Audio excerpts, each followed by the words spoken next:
आज का जो संडे है प्रभु यीशु मसीह के पवित्र मंदिर में हैकल में डेडिकेशन के दिन को मनाया जा रहा है।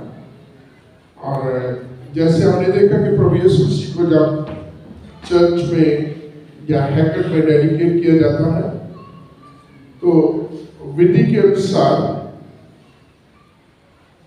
पंडितों का एक जोड़ा जिसे हम डाक कहते हैं वो दिया जाता है और उसके साथ गवाहियां हैं। और उन गवाहियों में हम अलग अलग लोगों को देखते हैं कि जब प्रभु यीशु मसीह को डेडिकेट किया गया और गवाहियां दी गई प्रभु यीशु मसीह के बारे में पेश गोई की गई, प्रभु यीशु मसीह के आने के बारे में जो लोग इंतजार करते थे उस भविष्यवाणी के ऊपर प्रभु यीशु मसीह की उस बड़ी महान सच्चाई के बारे में जो इंतजार कर रहे थे उसके बारे में भी गवाही दी गई। और जब ये सब कुछ पूरा हुआ और परमेश्वर के दास शमौन ने खास करके और हन्ना ने एक बार फिर अपने आप को भी डेडिकेट किया कि अब तेरे उद्धार को हमने देख लिया है, अब हमें शांति से बिताएंगे। प्रभु यीशु मसीह का डेडिकेशन। और जब डेडिकेशन की बात करते हैं तो डेडिकेशन में नजराने हैं, चढ़ावे हैं। और इसी चीज को हम रोमियो की पत्री में देखते हैं। पौलुस कहते हैं कि इसलिए 12 अध्याय में जब हम पढ़ते पहला वचन, इसलिए हे भाइयों मैं तुमसे परमेश्वर की दया को स्मरण करके परमेश्वर की दया स्मरण दिलाकर विनती करता हूं कि अपने शरीरों को जीवित, पवित्र और परमेश्वर को भावता हुआ बलिदान करके चुनाओ। यही तुम्हारी आत्मिक सेवा है। इस संसार के सदृश ना बनो, परंतु तुम्हारे मन के नए हो जाने से तुम्हारा चाल चलन भी बदलता जाएगा, जिससे तुम परमेश्वर की भली, भावती और सिद्ध इच्छा को अनुभव से मालूम कर सको। तो यहाँ जब डेडिकेशन की बात है, प्रभु यीशु मसीह का डेडिकेशन हो रहा है और उन तमाम चीजों के बीच में जब हम नए नियम में आते हैं तो पौलुस इसी चीज को जो है बोलते हैं। इसलिए हे भाइयों मैं तुमसे परमेश्वर की दया स्मरण करके परमेश्वर की दया स्मरण करा करके तुमसे विनती करता हूं कि अपने शरीरों को जीवित, पवित्र और प्रभु को भाता हुआ करके बलिदान करो। और सबसे पहले जब हम 12वें अध्याय में आते हैं और वचन है इसलिए, therefore, इसलिए हे प्रिय भाई मैं तुम्हें परमेश्वर की दया स्मरण करा करके तुमसे कहता हूं। और यहाँ पौलुस जो है परमेश्वर की दया के बारे में, मर्सीज ऑफ गॉड, प्रभु की दया के बारे में, एक वचन नहीं है, बहुवचन है और बहुत सारी प्रभु की दया के बारे में, तमाम प्रभु के अनुग्रह के बारे में बात करता है। पौलुस का अपना एक स्टाइल है कि जब भी वो लिखते हैं पहले वो सिद्धांत की बातों को, डॉक्ट्रिन्स की बातों को वो बताते हैं और उसके दूसरे हिस्से में फिर प्रैक्टिकल बातों को लेके आते हैं। और यहाँ सबसे पहले उन प्रभु की दया के लिए, प्रभु के अनुग्रह के लिए, प्रभु की उन आशीषों के लिए वो बात करता है। और आप एक अध्याय से जब आरंभ करेंगे और उसके 11 अध्याय में देखेंगे तो उन तमाम चीजों का, वो तमाम थीम, वो तमाम प्रभु के अनुग्रह, वो तमाम आशीष जिसके योग हम नहीं थे, जो प्रभु ने, परमेश्वर ने प्रभु यीशु मसीह के द्वारा हमें दी है, उन तमाम आशीषों का वर्णन करते आ रहे हैं। और जैसे अलग अलग जगहों पर हम उन कामों के बारे में देखेंगे कि हम अनवर्दी थे, हम इस योग नहीं थे। और परमेश्वर का पवित्र वचन कहता है 3 अध्याय में खास करके सबने पाप किया, परमेश्वर की महिमा से रहित है। उन्होंने जो है अप्राकृतिक रीति से, अननेचुरल तरीके से जो है काम किए, परमेश्वर के विरोध में, परमेश्वर की व्यवस्था के विरोध में काम किया। लेकिन परमेश्वर जो दया का धनी है, उसने अपने प्रेम से तमाम चीजों को ढांप दिया और अपने प्रेम से तो फिर से एक्सेप्ट कर लिया, उनको माफ कर दिया, उनके ऊपर अपनी करुणा से उन्होंने संभाल लिया। तो ये तमाम चीजों को जब लेकर के पहला अध्याय उसके 7 वचन से लेकर के 8 वचन से परमेश्वर की दया, परमेश्वर की करुणा, परमेश्वर की तमाम प्रबंध की बात करता हुआ जो है पौलुस जब आगे बढ़ता है, आप देखेंगे इसमें अलग अलग जगहों पर ऐसे ऐसे वचन हैं, जैसे 6:23 हम बहुत सारे इस वचन को जानते हैं कि पाप की मजदूरी मृत्यु है, और आगे प्रभु यीशु मसीह में अनंत काल का जीवन, और उसके बीच में आगे जैसे जैसे आप पढ़ेंगे तो परमेश्वर की दया को, परमेश्वर की जो अनुग्रह को जो है परमेश्वर का वचन कहता है। तीसरे अध्याय का जो है रोमियो 3 उसका 20 वचन पढ़ेंगे तो ये सेम वचन जो है इसलिए उसमें अगर पढ़ेंगे तीसरा वचन, तीसरा अध्याय 20 वचन, क्योंकि व्यवस्था के कामों से कोई प्राणी उसके सामने धर्मी नहीं ठहरेगा, इसलिए कि व्यवस्था के द्वारा पाप की पहचान होती है। बस सिर्फ इसलिए, मतलब वो तमाम प्रभु की बातों को करते हुए यहाँ वचन आ रहा इसलिए कि पाप के द्वारा, व्यवस्था के द्वारा सिर्फ हम जान सकते हैं।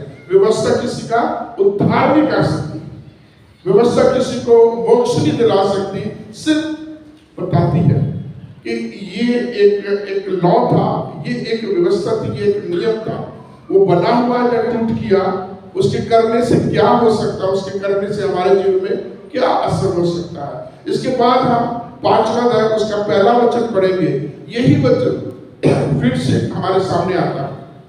अतः जब हम विश्वास से धर्मी ठहरे तो अपने प्रभु यीशु मसीह के द्वारा परमेश्वर के साथ मेल रखें। हाँ, क्या है?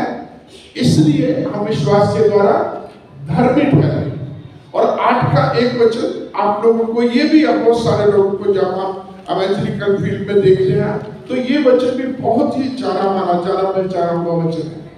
इसलिए जो मसीह यीशु में है उन पर दंड की आज्ञा नहीं है। ये परमेश्वर का अनुग्रह है और ये परमेश्वर का प्रेम है जिसके बारे में पौलुस कह रहा है। आखिरी वचन जो 8 का पहला अध्याय पहला वचन है उसमें कहता है क्योंकि जो मसीह यीशु में है, इसलिए जो मसीह यीशु में है उन पर दंड की आज्ञा नहीं है। यूहन्ना 3:19 में लिखा है दंड की आज्ञा का कारण यह है कि ज्योति जगत में आई और संसार ने लोगों ने ज्योति से अधिक अंधकार को प्रिय जाना। आज जो दंड की आज्ञा का कारण है कि ज्योति परमेश्वर प्रभु यीशु मसीह इस दुनिया में आए और लोगों ने उस ज्योति को पसंद नहीं किया, बल्कि उसके निस्बत जो है अंधकार की चीजों को उनको पसंद किया। इसलिए पौलुस कहते हैं कि जो मसीह यीशु में है उन पर दंड की आज्ञा नहीं है। और फिर आगे जब बढ़ते हैं इस वर्षी के बारे में, यहाँ बहुत सारी चीजें हैं, इन जो है बार बार जो है रिपीट होती है, या कम से कम 2 बार वो ये सारी चीजें आती हैं। उसमें एक लिस्ट है, उसमें है परमेश्वर का प्रेम, परमेश्वर का अनुग्रह, पवित्र आत्मा की सामर्थ, पवित्र आत्मा का दान, परमेश्वर की शांति, विश्वास और अनुग्रह, परमेश्वर की आशा, परमेश्वर की सहनशीलता, परमेश्वर की करुणा, उसकी दयालुता, प्रभु की महिमा, और फिर प्रभु के द्वारा दिया गया आदर, धार्मिकता और जस्टिफिकेशन, मतलब न्याय से मुक्त किए जाना, रिकंसिलिएशन, मेल मिलाप, सुरक्षा और इटर्नल लाइफ, अनंत काल का जीवन, स्वतंत्रता, आजादी, पुनरुत्थान और अंत में परमेश्वर का लेपालक पुत्र और पुत्रियां होने का। और इन तमाम चीजों को, इन तमाम बेनिफिट को जब बात करता है तो पौलुस आगे जब इस 11 अध्यायों में इन सारी चीजों का चला आ रहा है। यहाँ 2 चीजें हैं, धार्मिकता, विश्वास, और व्यवस्था, और जो है उससे न्याय मुक्त होना। इन तमाम चीजों के बारे में जब चलता है और आगे जब प्रैक्टिकल जगह पर आता है तो आगे फिर कहता है हे भाइयों, मैं तुम्हें परमेश्वर की दया, मतलब इन तमाम चीजों को याद दिला रहा है। जो अभी एक लिस्ट है परमेश्वर की दया को स्मरण करा के तुम्हें बोलता हूँ। उन तमाम परमेश्वर के बड़े अनुग्रह को याद करा के मैं तुम्हें कहता हूँ कि अपने शरीरों को जीवित, पवित्र और परमेश्वर को भावता हुआ बलिदान करके चलो। जबकि प्रभु यीशु मसीह के उस बलिदान की बात चल रही है, तो एक हम उस लेविटिकस जमाने में जाते हैं, लेवी व्यवस्था में, व्यवस्था विवरण के जमाने में जाते हैं, जब बहुत सारे बलिदान दिए जाते थे, कई प्रकार की बलियां होती थी, बहुत सारे रिचुअल्स होते थे, और उन तमाम चीजों के बीच में जो बलिदान होता था वो मरे जानवरों का या पक्षियों का होता था। वो छोटे पक्षी थे, बड़े थे, बड़े जानवर, कोई भी होता था, वो मरे हुओं का होता था। और प्रभु परमेश्वर का वचन कहता, पौलुस कहता, अपने आप को जीवित बलिदान होने के लिए अपने आप को परमेश्वर के आगे में समर्पित करो। और जब जीवित बलिदान कहते हैं तो दो बलिदानों के बारे में हम जानते हैं जिनको जिंदा बलिदान चढ़ाया गया था। सबसे पहले उत्पत्ति की किताब उसके 22वें अध्याय में इसहाक का जिक्र आता है। परमेश्वर ने उस बलि को की डिमांड की और अब्राहम अपने बेटे को सामान को लेकर के उस जो है पर्वत पर चला गया, वेदी को तैयार किया गया और इसहाक को जिंदा उस वेदी के ऊपर लिटा दिया गया, बांध के रख दिया गया। और बलि देने के लिए जब उसने चाकू उठाया तो परमेश्वर ने उसके कानों को खोला, उसकी आंखों को खोला और उसको जो है वो बलि का उस जो है बलिदान करने की सामग्री मिली। परमेश्वर ने उस जीवित बलिदान के में एक जो है वहां जो झाड़ी के बीच में मेमना था, जहाँ उस मेढ़ा था, उसको लेकर के बलिदान चलाया और उसके वश में उस बलिदान के वजह में है आगे इसहाक जीवित रहता है। दूसरा जीवित बलिदान प्रभु यीशु मसीह का खुद का, जिसको आज हम याद करते हैं कि जब वो बच्चा था, छोटी अभी बाल्यावस्था में था, तो उसको डेडिकेट किया गया और उसने एक सर्वसिद्ध वंश वाला एक ही बार हमेशा हमेशा के लिए एक सिद्ध बलिदान किया, जिसके बाद बलिदानों का युग खत्म हो गया और किसी कुर्बानी और किसी बलिदान और किसी चर्च चढ़ाने की और जरूरत नहीं। उस त्याग को जो परमेश्वर ने प्रभु यीशु मसीह के द्वारा हम पर की, क्योंकि वचन लिखा सबने पाप किया। वचन कहता कोई धर्मी नहीं, वचन कहता कोई समझदार नहीं, वचन कहता कोई परमेश्वर का खोजी नहीं है, वचन और बहुत सारी चीजों को कहता है। फिर भी इन तमाम चीजों के बीच में परमेश्वर ने मेरे और आपके लिए किया। सबके सब जो है इधर के सब बिगड़ के, सबने अपने अपने रास्ते, अपने अपने तौर तरीके, अपने ढंग से जो है जीवन शैली अपनी अपनी अडॉप्ट कर ली और परमेश्वर की विधि, परमेश्वर की आज्ञा, परमेश्वर के वचन को तोड़ करके अपने रास्ते ले लिए और अपने लिए मौत कमाई। जिसे जो है 6:23 में हम फिर कहते हैं पाप की मजदूरी मौत है, लेकिन परमेश्वर ने मेरे और आपके लिए, हमें बचाने के लिए, हमारे मोक्ष के लिए प्रभु यीशु मसीह को भेजा, प्रभु यीशु मसीह को तैयार किया, जिसने एक जीवित बलिदान मेरे और आपके लिए किया। उसको पौलुस कहता है, हे भाइयों, इसलिए मैं तुम्हें परमेश्वर की दया स्मरण करके विनती करता हूं। पहली बात, वो परमेश्वर की दया को याद रहा, उन तमाम चीजों को इकट्ठा करके बता रहा कि ये सारे परमेश्वर के अनुग्रह हैं, ये सारी परमेश्वर की आशीषें हैं जिसके योग हम नहीं थे, परमेश्वर ने हम पर की है। और उस प्रभु के तमाम उन चीजों को याद ला करके मैं तुमसे आगे क्या कहता है, विनती करता हूं। अभी देखिए, इतना बड़ा परमेश्वर का दास है, वो कह रहा कि मैं तुमसे विनती करता हूं, आग्रह करता हूं, है ना। जैसे कई बार बहुत सारी बातों में हम भी कहते हैं, आई रिक्वेस्ट, मैं तुमसे, मेरी अनुरोध है, मैं तुमसे, मेरी प्रार्थना, मेरी गुजारिश है तुमसे। और यही चीज जो है अपनी कांग्रीगेशन से पौलुस कह रहे हैं कि मैं उन तमाम प्रभु के अनुग्रह को याद दिलाता हूं, मैं तुमसे विनती करता हूं। और ये एक जहां हम सब के लिए बड़ी जो है एक सोचने वाली बात है, करने वाली बात है कि जब हम प्रभु का वचन देते हैं, जब हम प्रीचिंग में आते हैं, तो बहुत बार होता है लोग डांटते हैं, लेकिन प्रभु का वचन हमें प्रेम के साथ, अनुग्रह के साथ और विनती के साथ लाना, हमें जो है लोगों के सामने जब रखना है तो प्रभु की दया को स्मरण करा उनको ये बताना कि हमें किस प्रकार से हमारा जीवन होना चाहिए। पहला, हमारा शरीर जो है अपने शरीरों को बलिदान करो, अपने शरीरों को बलिदान करो। वो भी कैसा? पहली चीज जीवित, और दूसरा पवित्र, और तीसरा परमेश्वर को भाता। बहुत बार हमारे बलिदान होते हैं लेकिन वो मुर्दा होते हैं, हमारे बलिदान होते हैं वो पवित्र नहीं होते, और हमारे बलिदान होते हैं जो प्रभु को नहीं पाते, जिससे प्रभु प्रसन्न नहीं होता। आप उसमें कैन और हावल के बारे में देख सकते हैं, दोनों ने अपने अपने तरीके से बलिदान किया, अपने चढ़ावा लेके आए, लेकिन हाबिल का जो नजराना था जिससे प्रभु खुश है, जिसको उसने स्वीकार कर लिया, और कैन का नहीं किया क्योंकि उससे प्रभु प्रसन्न नहीं था। नए नियम में आएंगे लूका के समाचार 15वें अध्याय में दो लोग जो है प्रार्थना कर रहे हैं।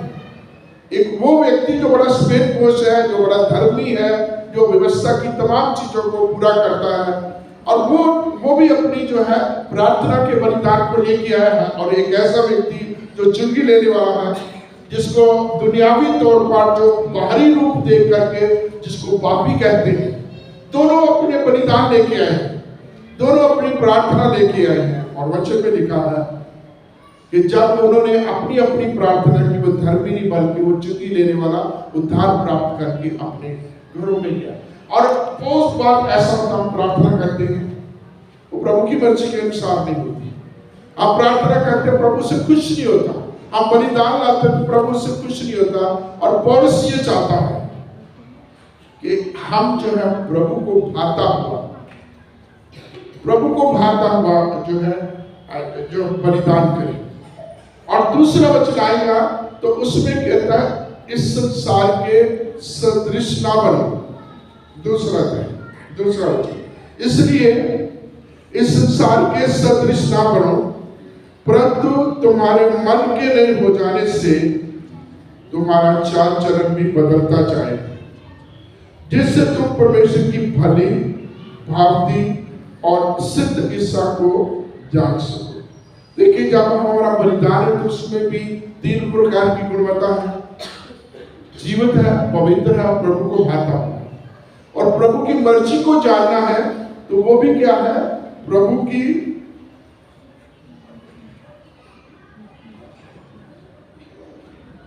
तुम्हारे मन के लिए हो जाने से तुम्हारा चाल चलन बनता है, जिससे तुम परमेश्वर की भली, भावती और सिद्ध इच्छा जान सको। भली, भावती और सिद्ध इच्छा को जान सको। और ये पौलुस ये कहता तुम्हारे मन के नए हो जाने से। पहली चीज कहता है do not follow the fashion of this world.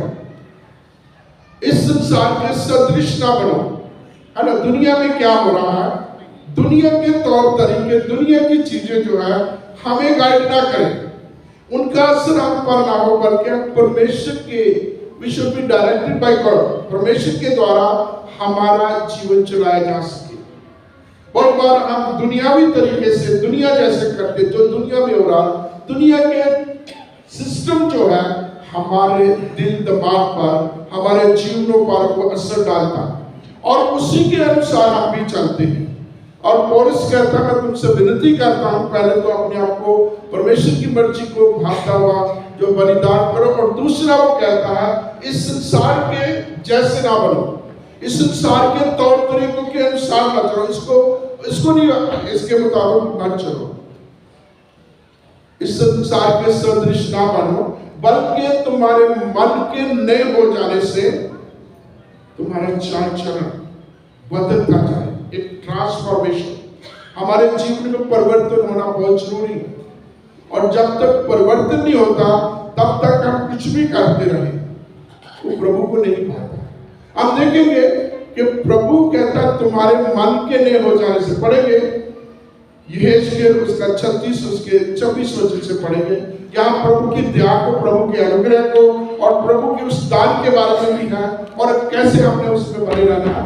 ये एक लंबा सा जो हिस्सा है जिसको हम पढ़ेंगे। यहेजकेल 36 26 वचन से। मैं तुमको नया मन दूंगा और तुम्हारे भीतर नई आत्मा उत्पन्न करूंगा और तुम्हारी देह में से पत्थर का हृदय निकालकर तुमको मांस का हृदय दूंगा। मैं अपना आत्मा तुम्हारे भीतर देकर ऐसा करूंगा कि तुम मेरी विधियों पर चलोगे और मेरे नियमों को मानकर उनके अनुसार करोगे। तुम उस देश में बसोगे जो मैं तुम्हारे पितरों को दिया था और तुम मेरी प्रजा ठहरोगे और मैं तुम्हारा परमेश्वर ठहरूंगा। मैं तुमको तुम्हारी सारी अशुद्धता से छुड़ाऊंगा और अन्न उपजने की आज्ञा देकर उसे बढ़ाऊंगा और तुम्हारे बीच अकाल ना डालूंगा। बस आगे और भी है। ये परमेश्वर की उस अनुग्रह की बात है जो हम उसने आरंभ में कहा कि मैं परमेश्वर की दया को स्मरण करा के कहता हूँ। परमेश्वर ने प्रभु यीशु से एक प्रतिज्ञा की है कि मैं तुम्हें नया मन दूंगा। मैं तुम्हें तुम्हारे जो शरीर में से, तुम्हारे अंदर से पत्थर का हृदय निकाल करके तुम्हें एक मांस का हृदय, पत्थर सख्त दिल जो जिसके ऊपर किसी का असर ही नहीं है, एक मांस का हृदय, एक वो जिसमें इमोशंस है, जो प्रभु की मर्जी के अनुसार चले, जो प्रभु की मर्जी, प्रभु विधियों को, उसकी हुक्मों को मानने वाला हो। बहुत बार हमारे दिल, हमारे हृदय पत्थर हो जाते हैं और कुछ भी ऐसी बात जो प्रभु के वचन के मुताबिक वो नहीं होता, हम अपने ही तौर तरीके में बने रहते हैं। तो प्रभु का वचन कहता है पहले हमें अपने आप को बलिदान करना है, जीवित और पवित्र और प्रभु को भाता हुआ। और दूसरा, इस दुनिया के जैसे नहीं बनना, दुनिया के फैशन को हमें नहीं बनाना। तीसरी चीज कहता है कि जो तुम्हें मन दिया गया, तुम्हारे मन के नए हो जाने से तुम्हारा चाल चलन भी बदलता जाए। और ये याद लाता है उस समय को, और उसका अपना अनुभव है कि एक समय वो बहुत सख्त दिल था, उसका हृदय परिवर्तित हुआ। एक समय वो परमेश्वर के विरोध था, कलीसिया का स्थापना करने वाला था, उसका हृदय परिवर्तित हुआ, जिसको उसने दूसरा करंथियों 5 अध्याय के 17 वचन में कहा, यदि कोई मसीह में है तो वो नई सृष्टि है, पुरानी बातें बीत गई, देखो सब की सब नई होगी। इस प्रकार के ट्रांसफॉर्मेशन की बात करता है, इस प्रकार के इस तरीके के परिवर्तन की बात करता है कि तुम्हारे मन के नए हो जाने से तुम्हारा चाल चलन, तुम्हारे काम, तुम्हारा सोचना, तुम्हारा देखना, तुम्हारे बोलना, तुम्हारा हर एक्टिविटी, हर एक्शन हमारी जिंदगी का वो जो है बदलता जाए। हमारी जिंदगी में जब ये चीजें नहीं आती, जब तक हमारे जीवन में ट्रांसफॉर्मेशन नहीं है, जहाँ हमारे जीवन में परिवर्तन नहीं है, तो उसका कोई फायदा नहीं। जैसे कुरिन्थी की पत्री में पौलुस कहता है, ठनठनाते हुए पीतल की तरह और झनझनाते हुए छाछ की तरह हम कुछ भी करने कहीं भी चले जाए, जब तक हमारी जिंदगियों में हमारी सोच नहीं बदलेगी, हमारा देखने का चीजों को नजरिया नहीं बदलेगा, हमारा लोगों के साथ मिलने का तौर तरीका नहीं बदलेगा, जब तक प्रभु की मर्जी के अनुसार हमारी जिंदगी नहीं होगी, जब उसके वचन के अनुसार नहीं होगी, हम कुछ भी कर ले, कुछ भी बात, कुछ भी दे दे, कुछ भी करवा दे, उसका हम सब किसी की जिंदगी में कोई फायदा नहीं है। और प्रभु चाहते हैं, प्रभु की प्रतिज्ञा है कि परमेश्वर में तुम्हारा परिश्रम व्यर्थ नहीं। वो हमारी किसी भी एक्टिविटी, किसी भी काम, किसी भी बलिदान, किसी भी जो है हमारे धार्मिकता के काम को व्यर्थ नहीं जाने देता, लेकिन चाहता है हमारा जीवन जैसे जैसे हम प्रभु के वचन को पढ़ते हैं परिवर्तित हो जाए। जैसे प्रभु का वचन कहता वैसे हम अपने आप को परिवर्तित करते जाए। प्रभु का वचन बहुत बड़ा, बहुत सुना है, लेकिन मेरे प्रियो हमें उसके अनुसार अपने आप को बनाना, उसके अनुसार अपने आप को देना है। तुम्हारे मन के नए हो जाने से तुम्हारा चाल चलन भी बदलता जाए। और उससे आगे का जिससे तुम परमेश्वर की भली भांति और सिद्ध इच्छा को अनुभव से जान सको। और ये तमाम चीजें हो हमारी जिंदगियों में, हमारा जीवन बदला हुआ हो, हमारे काम, हमारी सोच, हमारा बोल, हमारा जीवन जो है बदला हुआ होना चाहिए जैसे प्रभु चाहता है।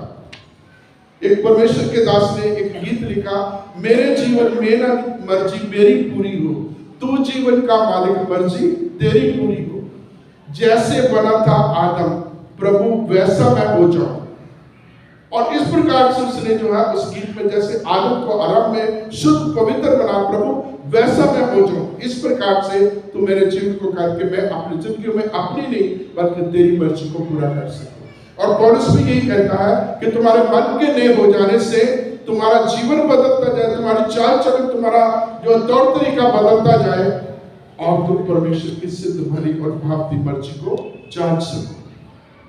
और ये जानना बहुत जरूरी है मेरे आपके लिए, हमारे कामों के लिए, हमारे प्रोजेक्ट के लिए, हमारे हर एक्टिविटी के लिए प्रभु की मर्जी क्या है। पढ़ेंगे इफिसियों की पत्री 5वां अध्याय उसके 15 वचन से आगे 3-4 वचन से वचन आप पढ़ेंगे। इफिसियों की पत्री 5वां अध्याय।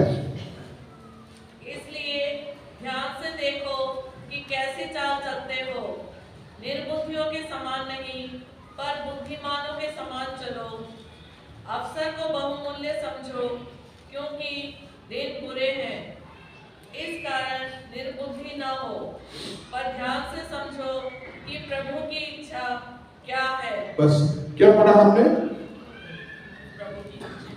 इसलिए ध्यान से देखो कि प्रभु की मर्जी क्या है, निर्बुद्धियों की नहीं बल्कि बुद्धिमानों की चलन।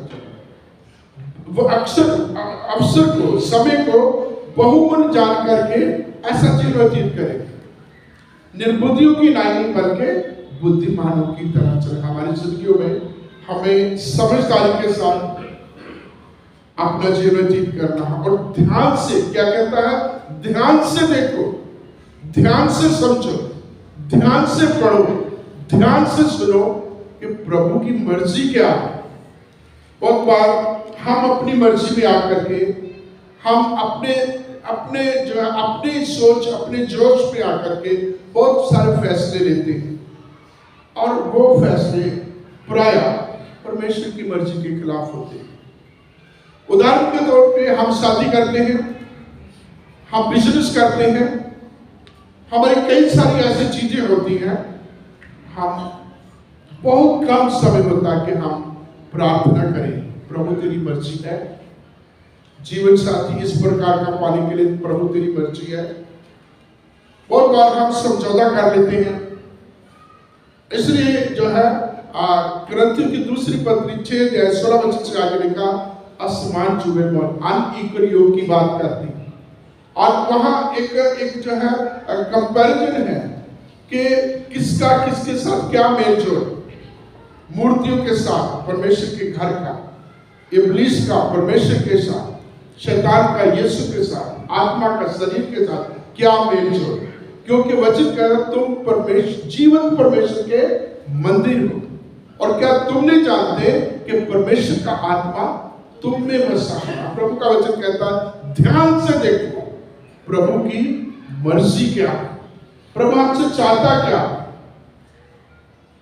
प्रभु की मेरे और आपके लिए मर्जी क्या है। हमें किसी एक परमेश्वर के दास है, वो कहते हैं प्रभु की इच्छा को जानने के लिए हम में इच्छा होनी चाहिए। ये बहुत बड़ी बात है, समझने वाली बात है। प्रभु की इच्छा को जानने के लिए हम में इच्छा होनी चाहिए। हम जो है इसके लिए प्रयास करते हैं कि प्रभु की मर्जी क्या है, हम उसे समझ सके, प्रभु हमसे चाहते क्या है वो हम उसको समझ सके। और फिर क्या कहता है कि ध्यान से देखो प्रभु की मर्जी के। एक वचन और पढ़ेंगे, पहला थिस्सलुनीके 4:3।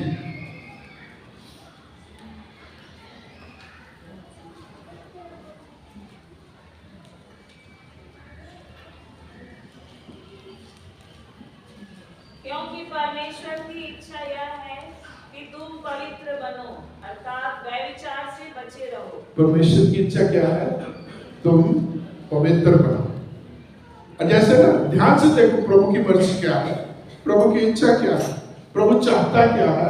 और थेसलोनिकी की पत्री का लेखक कहता है प्रभु की इच्छा क्या है कि हम पवित्र बने, पूरे चाल चलन में पवित्र बने। आगे क्या कहता है, एक स्पेसिफिक पाप की बात लिखी है, अर्थात व्यभिचार से बचे रहो।